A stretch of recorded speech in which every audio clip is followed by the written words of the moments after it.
In other business news, the National Consumer Commission is cracking down on shops that continue to sell expired goods. The Commission has announced it will be conducting countrywide compliance checks, having started in Limpopo to keep hazardous and expired products off the shelves.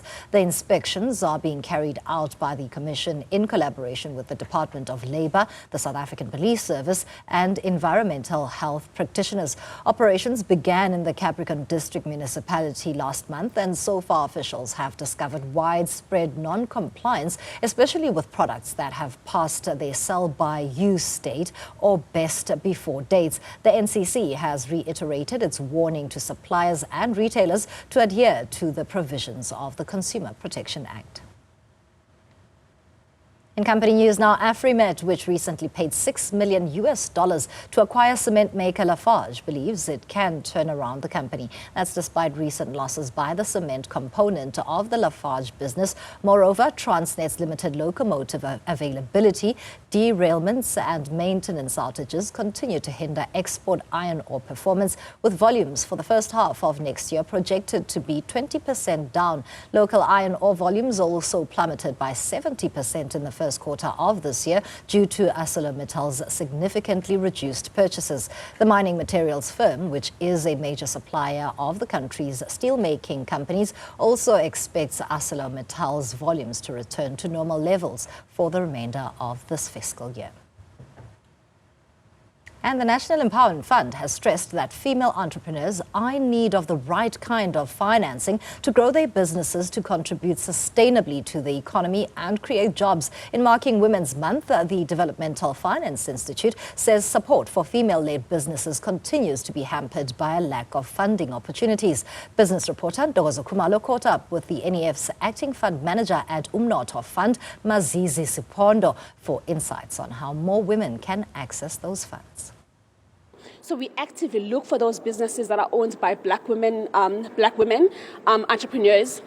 We market. We try to to travel nationally to ensure that there's a constant pipeline of these type of businesses that are coming in.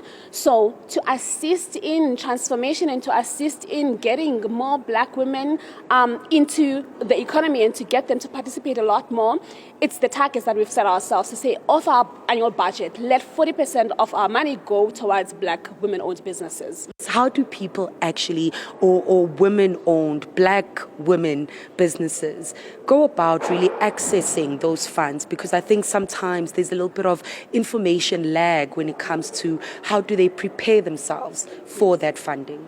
We are having branches in every single province. We've got investor education where we travel.